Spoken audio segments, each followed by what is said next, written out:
but the commute's pretty nice. This is true. Can't complain about that. I know. Right? Yeah. Saving on gas. Mm-hmm. Yeah. And the hotel is excellent. I like Right. the sheets That's and the true. pillows. Yeah, so I like that I can get food when I want it. I know, right? Yeah.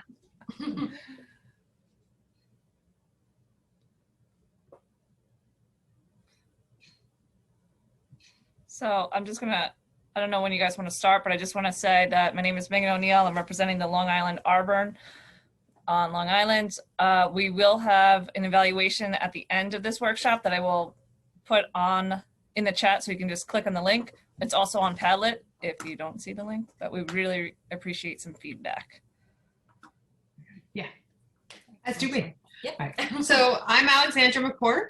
And I'm Tamara Palmer, and we work at the East Hampton Union Free School District. And as you know, we're almost coming up on a year of being virtual learning as being the majority of our teaching time. So we have had to update and reimagine all of our lessons to make them applicable for our students who are learning from home.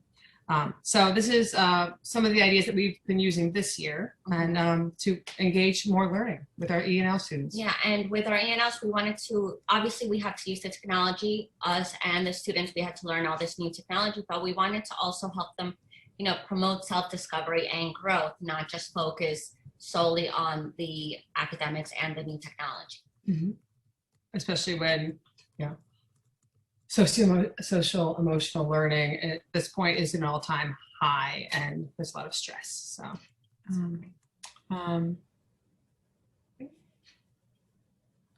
Sorry, guys. let's just leave it like this. Since it's being weird. Okay. Alrighty. As per usual, there's always a technological Yep. glitch. I'm sure all of you at home feel that as well. So, let's go So to we the have a poll. little poll here. I don't know if you guys have had a chance to do it yet. Look.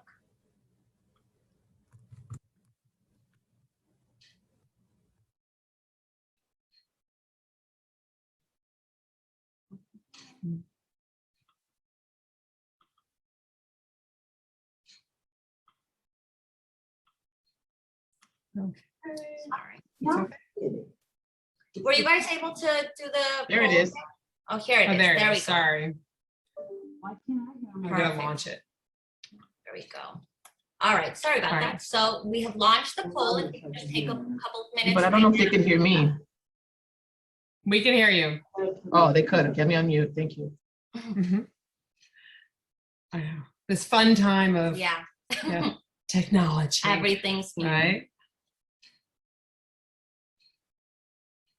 So, so I don't know about you all, but I know that for us, teaching in the middle school, it's been very challenging over the last year or so to get the students to talk about themselves, to engage in the class, to even have a camera on, to have the microphone on during our lessons. So that's something that we're really trying to, have them more involved and be focused on in the lesson. Right, and have them be more engaged. And one way to do that is to kind of bring the lesson to them, to more personal experiences, to things they like or dislike. So just having anything where they can talk about themselves usually promotes, more participation. Usually. Usually, we try. We right? try. Yeah. All right. So we give it another 45 seconds for the poll, and we'll see how everyone's feeling. We're almost there. All right, so 89% of people have voted. Yeah, Sure. so that's, I think we're having more people join. Perhaps that's Okay. why. So if you came in late, just go ahead and take the poll, and we're just about to get started with everything. But okay.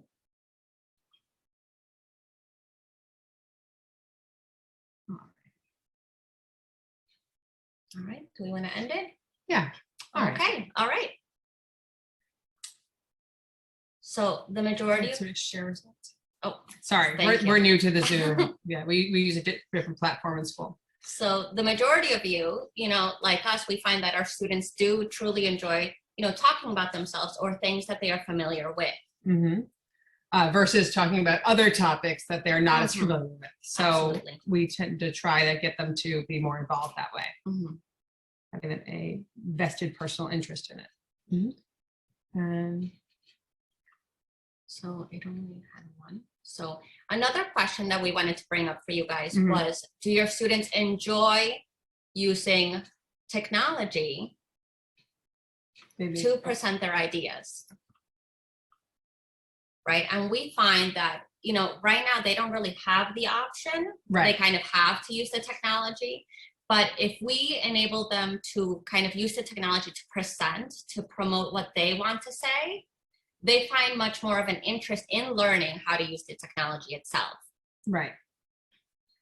And then we were just wondering, have you been able to create opportunities for the students? I know we've all been using the technology. We've all been kind of forced into teaching virtually, but to teaching about their own lives to the class, so that making them the teachers and sharing information about themselves, their experiences, their lives, and anything related to them with the class, whereas they take on the role as a presenter. So coming into, this presentation and this year, we wanted to kind of think about that. How can we create these opportunities, using the technology, so they can kind of take the teacher role for their peers and for their teachers as well.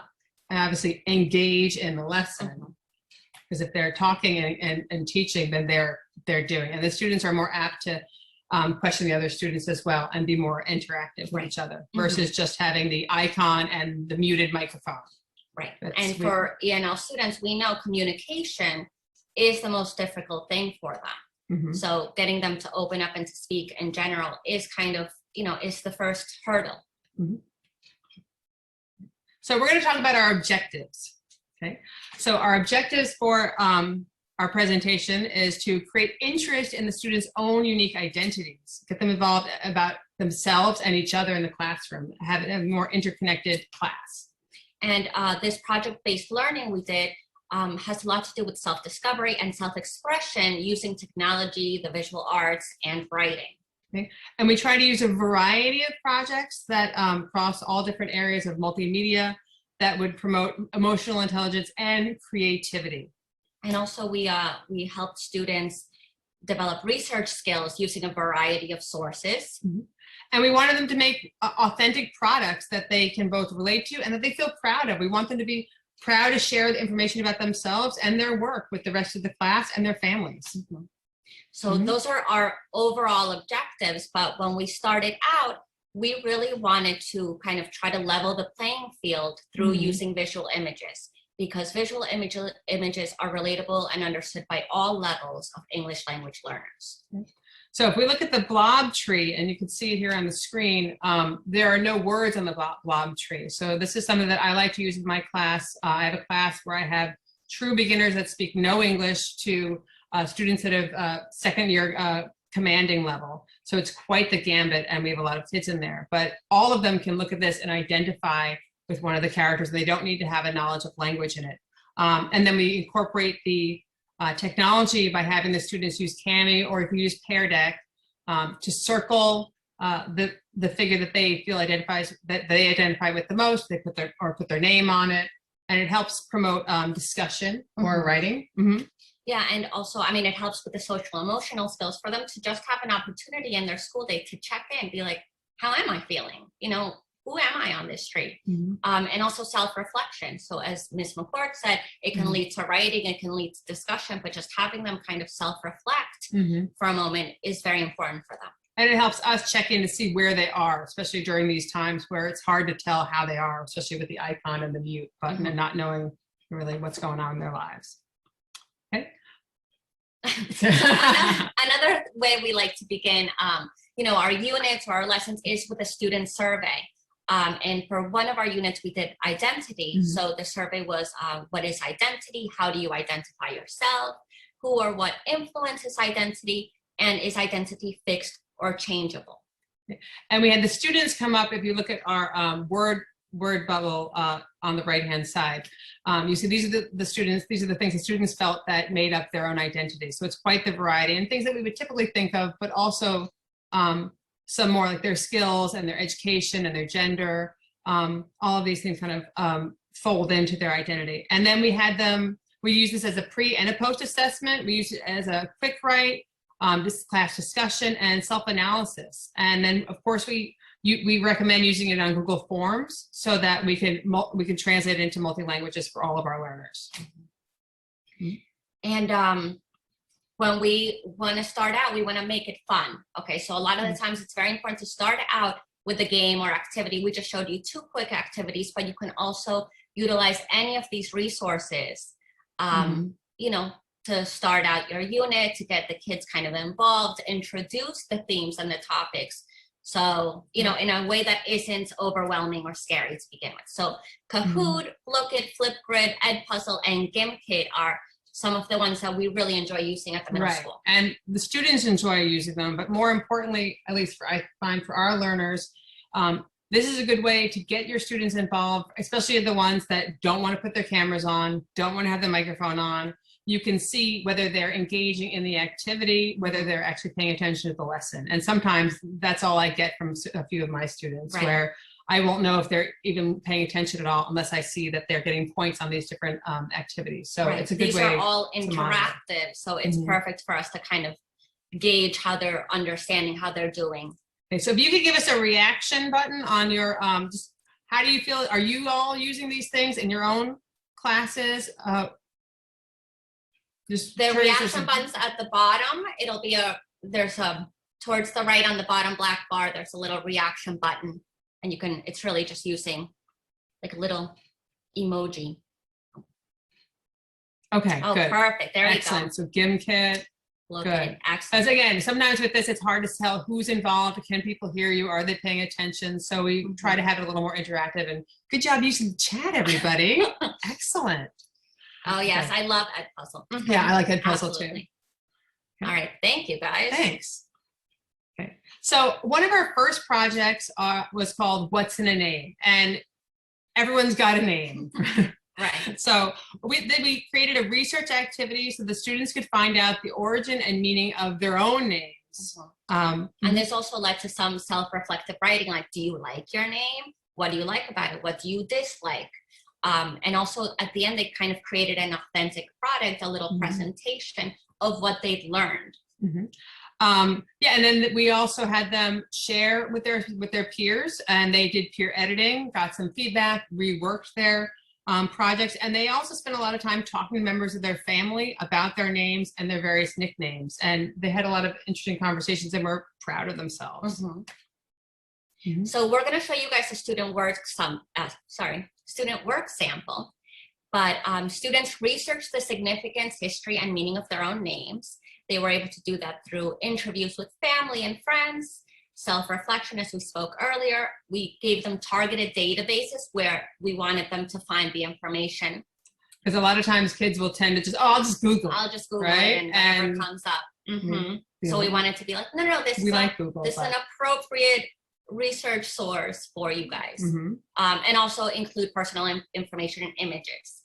Okay. Which again, so a lot of the kids had pictures of their families, pictures of the people they were named for, pictures of famous people, and they were really proud. A lot of them were really proud to share that, like, this is my grandmother, this is my grandfather, and this is who I'm named for. And it just helped promote seeing into their own lives, sharing their lives with their peers, and getting a little more of the conversation started with them and their classmates. So again, we had them create a Google slide presentation based on all of this research, and we shared the presentations with the class, and then each student presented as if they were the teacher, and then the other students asked them questions about their names, their people, their family, the etymology, what they knew, the meaning of their names, and it created a lot of discussion, and we had a lot of fun. And I just want to answer this question that we have in the chat here. So unfortunately, because for our middle school, all the students have Chromebooks, Google Slides was the best resource for them to use in this project. You'll see in later projects that we use different resources, but for this one, we really wanted them to learn how to use Google Slides properly because that's what they're using throughout the school district. So for this one, we just used Google Slides. Also, I mean, some of our students came to us not knowing how to use a computer at all. Right. So this was a learning lesson for them. I mean, I don't know how many of you have students that are not great with technology, Right. don't have good access, don't have good internet.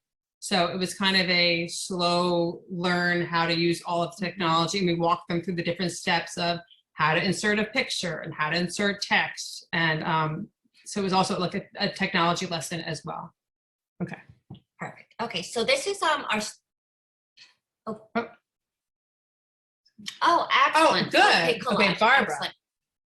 And we're going to get to collage Yes, project we as will. well. So this is our student work sample, and just to we wanted to, obviously we removed a lot of the, well, all of the personal content. information.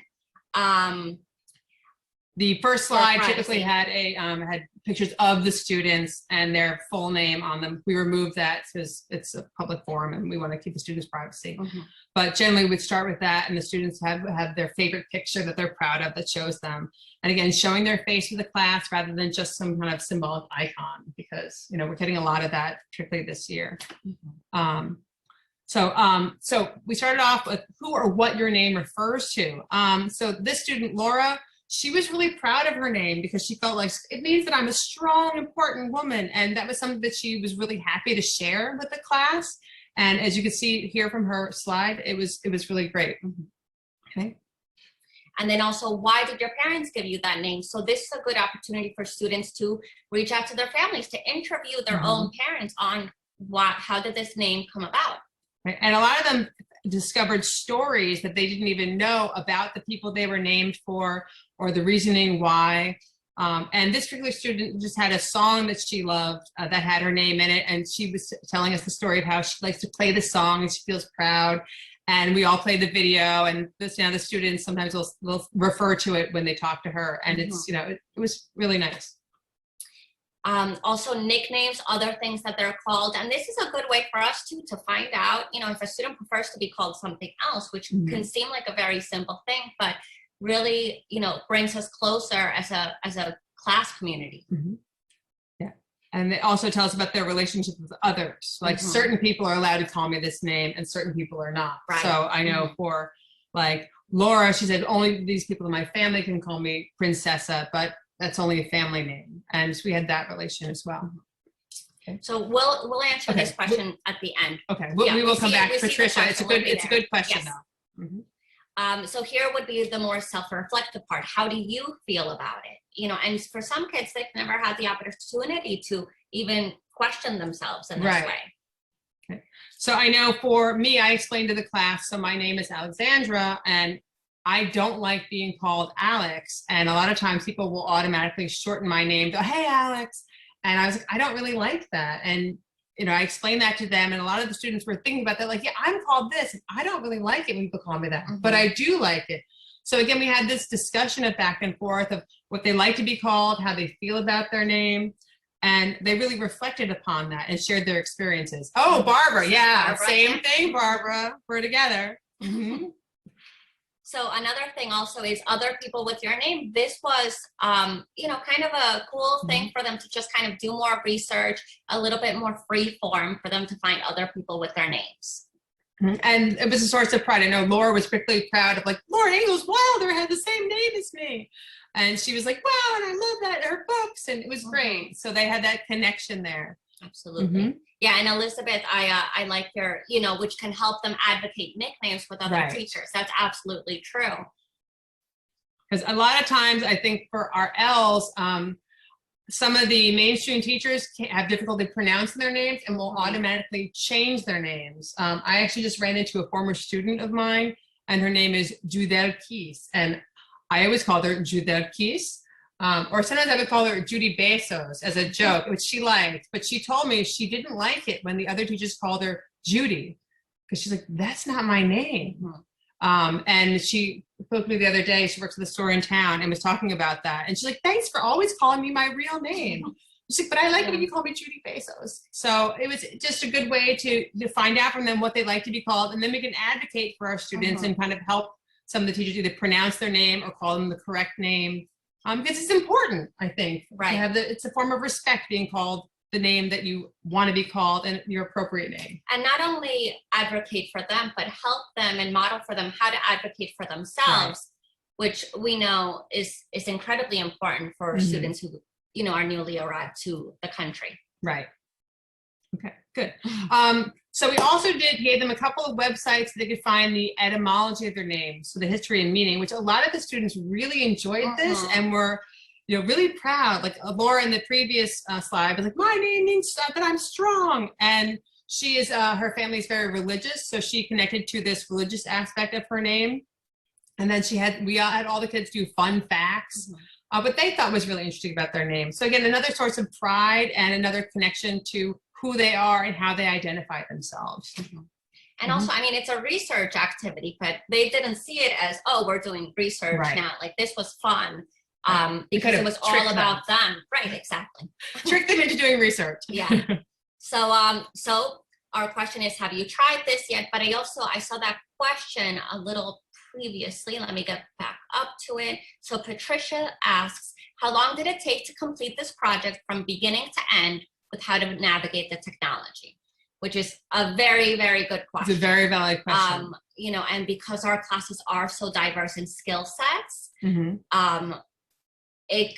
certain kids, we had to keep coming back and give support. Right. But so it was about, I would say, 2.5 to 3 weeks, more or less. But I do have, for this particular class, I have a double period block for these students. So it was 2 periods and then 2.5 weeks. And again, I started off the year with this project to kind of get to know my 6th graders because they were new to our building and I didn't know them. And also to see where they were at technologically. And a lot of them needed help every step of the way. Like, this is how you find an image. This is how you insert an image. This is how you insert text. So it was very, you know, it was a little bit slower than I normally would like, but it was a good way to introduce the technology, how to use the technology. We showed them all the websites, how to search things. And then they were able to do the at-home aspect of it, which they told us that they really enjoyed that. But about 2.5 to 3 weeks. Yeah, and I see Patricia has a follow-up question. Do all your students have access and are they in class daily? So for us, all of our students are given a Chromebook by the district. So they all have access. And right now we have been working with the hybrid model. So they're in class 2 or 3 days a week, though we do have some students that are fully virtual. Right. Yeah, we were lucky, and our district actually went and made sure that all of our students have access. Students who didn't have access, they went and put access pods in their home so that they would be able to have access. And if they have an issue, we have a help desk, and they will go and make sure they're connected. So we were very fortunate for that every student has a computer and does have access. Although, as we know, not always at every moment, as the internet can go out. Of course. And some students have problems. And then you have the students who have internet problems. On a daily basis, only during your class, but. So it's not, you know, it's not 100%, but I feel like we're getting there. Oh, excellent. Oh, thank you, Jamie. And Elizabeth, I love that idea of using Flipgrid as a quick way for students to introduce themselves. That's, right. Yeah. And we use that as well. So you're right. Absolutely. So do we want to move on, or let me see if there are other questions? Any other questions? Oh, yes. So which websites did you use for the etymology section? I don't know off the top of my head, but I can post it afterwards. Okay. But yeah, there's a couple of good websites that we used, and I will put that in the link of the notes. Perfect. Okay. Good question though. Okay. So moving on to our next project, was the collage. So going back to the theme of identity, we did an identity collage where students could visually represent the following aspects of their own identity. So their age group or generation, the language or languages they speak, their ethnicity, nationality, race, values, religion, beliefs, and education, which are all kind of the basic things we think of when we think of identity. But we wanted to expand it to more than just the basics. So we wanted to look at, like, who are the people that you look up to? Who are the people you want to be? More of not just who you are now, but who you want to be in your future. So what's important to you? What are your dreams and your goals? What are your talents, your abilities? Where are you from? We have a lot of our students who are very proud of their country of origin, and they'll come wearing their shirts, the soccer jerseys from the different teams, and they all kind of like, oh yeah, I'm Colombian or I'm Ecuadorian. Mhm. And we want this to be a source of pride for them, and to really we really encourage them to show us who they are as an individual and share it with the class. And for them to also realize that, being your identity isn't just a very small aspect. It's very complex, it's large, and it has very different multifaceted aspects. Right, it's everything, and you can choose it. You can part of the things is where you are from, but certain aspects you can change, and it's who you want to become. Exactly. So for the resources for the collage, we wanted to give students who have issues with technology the ability to just do it by hand, or students who are more creative, want to be able to cut things out, color, pick, draw. Right. So some of our students are very artistic and really Mm-hmm. wanted, can I paint? Oh, can I draw it? I don't want to use just pictures. And Right. we said, sure. Right. And especially So- also now, since they're all in front of the computer screen anyway, we wanted to give them the opportunity to just get away from the computer for a little while. Right. And students that did do it, by hand were able to then submit it virtually with their Chromebooks or phones just by taking a picture and submitting it to Google Classroom. Mhm. So, and again, we use typical things that you would think of under, before COVID circumstances: crayons, pencils, markers, magazines, catalogs, stickers. For our students that were hybrid, I actually gave the students all a number of magazines to take home because we can't share, but Right. it's like, take these if you want to use them, great. And I gave them all poster board as an option, so they all had poster board and some materials, and they could do it that way, or they could do it virtually as well. And for virtual, so as I said earlier, all of our students use the Google Suite. So a lot of them are familiar with Google Slides, so we wanted that to be an option. Some students also used canva.com, befunky.com, spark.adobe.com, and those are more for, for our students who kind of just want to be challenged, want to go and, do their own thing. A little more advanced. A little more advanced. And yes. you'll see the differences when we show you how between the Google Slide and the more advanced websites. But again, we wanted to make it accessible for all the students and all their different levels. Exactly. Yeah, we wanted to give them the choice. So it led to more creativity, and also it's good for differentiation. As we said earlier, we have students who, haven't used a computer prior to coming to our school, so we didn't want to overwhelm them. But we also didn't want our students who are really have strong these with technology, skills, right, to We feel wanted like they them don't to- have exactly a place to show that. Right. So here we have kind of the full spectrum. So on the left we have a homemade, cut out classic identity collage by a student. And then on the right side, this student used canva.com. I didn't even know, that was a resource until he showed me. So he taught us. He taught which us. Again, that's a win, right? Which we love that. And what's excellent about this is that obviously there's so many images overlaid, but if you see it's in the shape of a camera, because photography is very important for the student. So I just found that, to be an excellent way to do it, to actually shape the collage in a certain way. Right. And we see like the varying levels of the one on the right using Canva. It looks a little more professional, but the one on the left, although it's a little more basic, the student incorporated many aspects of their identity or what they feel, and you can really get an idea for who they are as a person. Absolutely. Yeah. No, both of these students did a great job. And this also levels the playing field, in terms of access to technology and skill, because they have the choice. They can decide which path to take. So the next two samples are from Google Slides. So the students just using the insert function, the insert image function, were able to overlay images that were important to them. So you can see the student is illustrating their heritage, their religion, sports that they are interested in. And they have dreams for the future. They want to be in the medical field. Oh, thank you, Janet, for that is canva.com. So yeah, so dreams of the future, who they are, things that are important to them. The student was particularly interested in the Black Lives movement that's happening right now, and they feel very personally affected. So that was something they wanted to include in there, which again, we encourage that. Okay.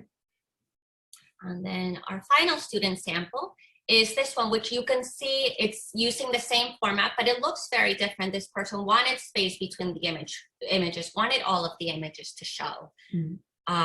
And again, we can see things that they enjoy, their ethnicity, their generation, that family is important to them. So they can, illustrate different aspects that, are important to them in the way that they want. And it goes from the very light, where she's got the Hello Kitty and the little stuffed animal, to the Black Lives Matter movement. So it shows a full spectrum of how they identify themselves. Absolutely. And then any questions Yeah, about any comments, thoughts? questions? Have you tried this at home? Do you want to share?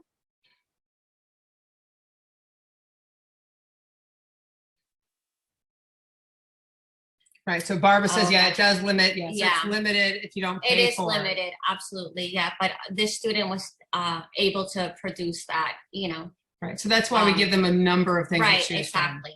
Yeah. Apparently, yeah. There's right. With a lot of these websites, there's always a catch, right? Right, exactly. And what's sad is that a lot of the resources you've been able to use in the past, now you need to buy them. Right. So it's kind of so let me go back up quickly to show those websites. And you know what? I'm just gonna, oops. Oh, Oops. that's not what I meant to do. Sorry. Let me just copy and paste it into the chat.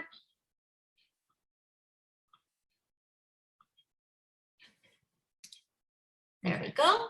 And then Google Slides, Everyone knows Google yeah. Slides. All right. So any other questions or comments? Yep, no problem. So actually I'll take my students first. Yeah. So it was a very, I love Jamboard. Yes. Jamboard's great. Yes. That's another good site. That's Thank you. really good for, anyway.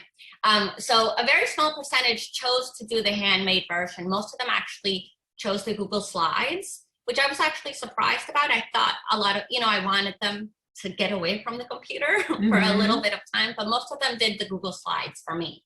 Yeah. Again, I had about maybe a quarter of them to a third did the posters, and I gave everyone the materials and they had the choice, but a lot of them did the Google Slide. My kids did not do the more advanced programming because we're not there yet. But they were able to work the Google Slides, which again, that was a win for my group because we're sort of new to that. And then those that wanted to do the artistic view, some of them that created beautiful work though. It was really amazing and very artistic, and they were really proud to share it, which was great.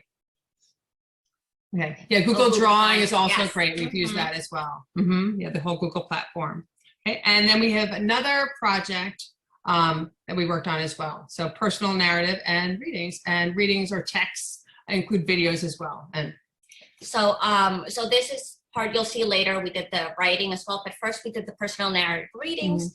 And this is just a list of some of the reading or some of the texts that we used.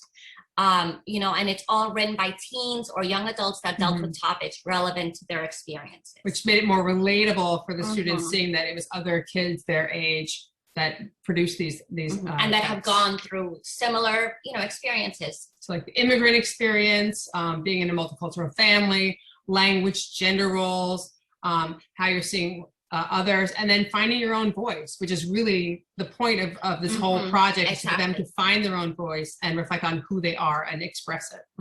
So most of the texts were provided in multiple languages, and okay.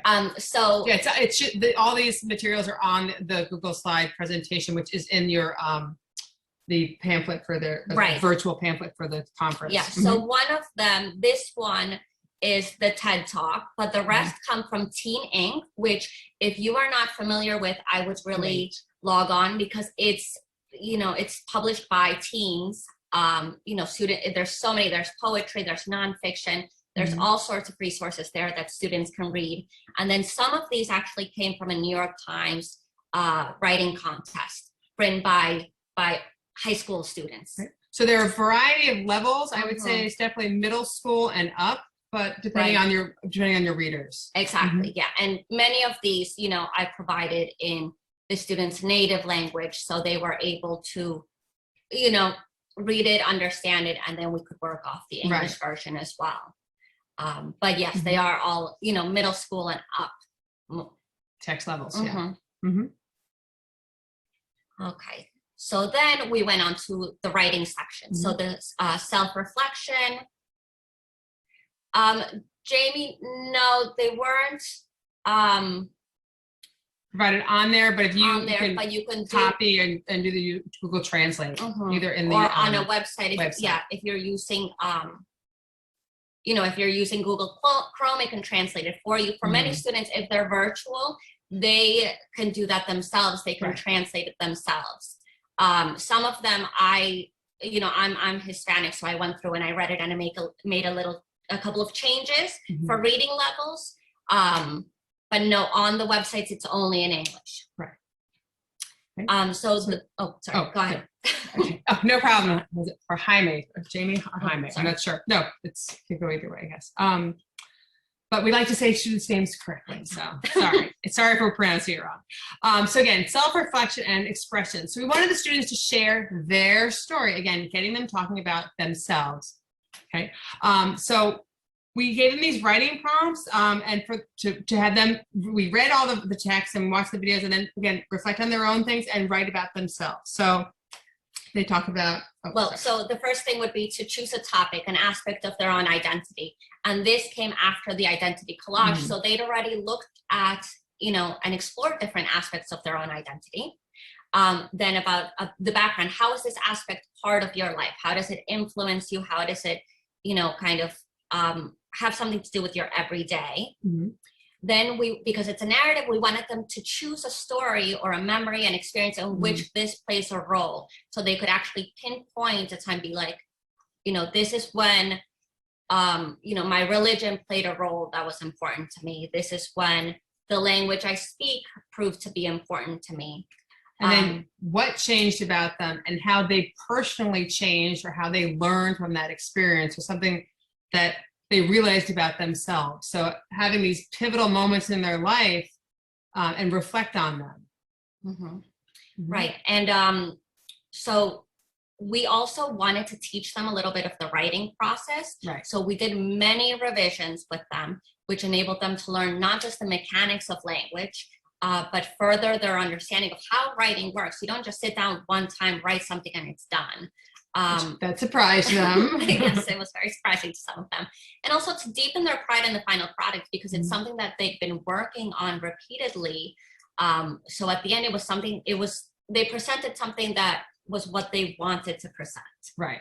And having them also just look at the first piece of writing they did and compare it to the second piece or the last piece of writing, not the second, sorry, like the last piece. And they were amazed with their own progress. Like, wow, what a difference. So again, creating that pride and that self-esteem in their own work. So have you guys incorporated your students' personal experience in your lessons? And we know this is more of an ELA thing, writing about themselves, but do you find that you have the opportunity to incorporate their own experiences or, relate their own experiences and personal information? Okay. Yes. Janet says yes, definitely. Excellent. I mean, me personally, writing. Okay. Yeah, I do too, Janet. I'm a double up of ELA and ENL at the same time. Oh, so great. Jamie's working on something like that right now. I love that. Excellent. Okay. Oh, 5 to 10 minutes. Okay. Perfect. Yes, sharing absolutely. themselves. Okay. Great. Good. So hopefully, okay.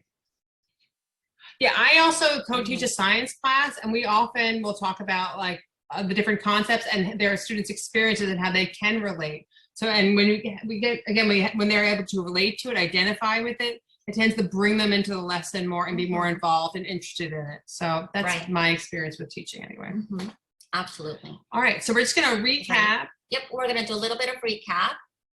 Perfect. Okay. So as we said, at the beginning, games and visuals for the initial interaction, for the initial, first introduction to the theme or the topic is very helpful, especially for ELLs, because they're able to kind of visualize, to, relate more with the topic without needing to know the language. Okay, and then once we have that relation and they have the engagement, so we try to use activities that utilize their own personal experience. So again, they can relate to the topic, identify with it in their own lives, and process it, and use their prior understanding. Okay. And then after that, we moved on to research where students could, look beyond themselves for more information. We made sure to do peer and teacher modeling. A lot of modeling, a lot. Yes, and a lot of relevant texts. Okay. And then what they really enjoyed was the feedback and the peer editing. So they liked helping each other and giving each other tips and being kind of like the teacher with each other. And that helped them make a better product. I think sometimes they listen to their students, their peer feedback more than mine. Yeah. But that's really great though, because a lot of the times those little gaps of understanding that we can't catch, their friends can help them catch. They can be like, I really don't actually get that fully. Right. And they can kind of, bridge those gaps a lot better. And finally, and most importantly, is an authentic and meaningful student product. The students were actually able to produce something, like there's an actual product that they're proud of. Right. So a lot of our students not only just, did it for the class, but they were like, I showed my grandma and I showed my mom. Right. And they were really happy and proud of themselves. And it wasn't just like, oh, I did this, now I'm done, like a worksheet, okay, done, and then move on with their lives. They really were it was something that they were going to reflect on. They saved it, like, is this saved in my Google Drive? And they wanted to show people and share it, and they were proud of it. And it's visible proof of their growth and learning. So we've been spending lots of time talking. We have, but I wanted to share something here that Patricia said. She, in her own class, she had students write their own immigration stories. And she says that 6 were published in Paso Calientes, the That's great amazing. in the Her Story project, which is so great. And thank you for sharing that. Congratulations. Yeah, and this is, she says, with our psych learners, so students who have, interrupted education, they may not have the knowledge of the academics, but they all have their personal experiences. So this is also a really great project for them because they don't need to have read a story or know a book. They can relate on their own experiences and share that and feel that they had something to bring to the class and share and teach and be proud of. Excellent. Yeah, and thank you to Barbara, who's answering some questions about canva.com. But what's great also is that these projects also kind of answer the student question of why are we doing this? Why do we have to learn this? So when we give them the opportunity to share their own stories, they understand it's, oh, so this is why I want to learn this grammar, to change this sentence, so people can actually understand what I went through. It gives them more of a reason to learn the things that they really don't want to learn. Right. And again, we sneak in all these grammar lessons along the way, sneak in like, oh, we're going to talk about this so you can make a great first sentence. Exactly. And so we give them the reasoning and then they use that. And so it's like, oh, we're going to learn about adjectives so that they can describe themselves more fully. And it's less burdensome for them when they realize, oh, I can use this for my project to talk about myself. So. And Christina, I love this idea of researching character names and then comparing it to their own personal name meanings. That's really interesting. That's I nice. like that one. I'm gonna borrow that one. We'll put that in our absolutely information. All right. Any other questions or comments or thoughts? Anything you'd like to share? I know we're almost out of time, but hopefully we were helpful to you, and hopefully you'll try this. Oh, thank you, Patricia. So she loves this etymology piece. Perfect. Oh, thank you, guys. Thanks. Thank you. Okay. Well, we wish you luck. I know for us, it's been a very challenging year. And we're still working on our techno savvy. So of course, it's a daily struggle. And getting the kids to be involved in class. So good luck. Okay, great. Right. Thank you guys so much. Thank you, everyone. Thanks for the Yes. great presentation. Thank you. Thank you.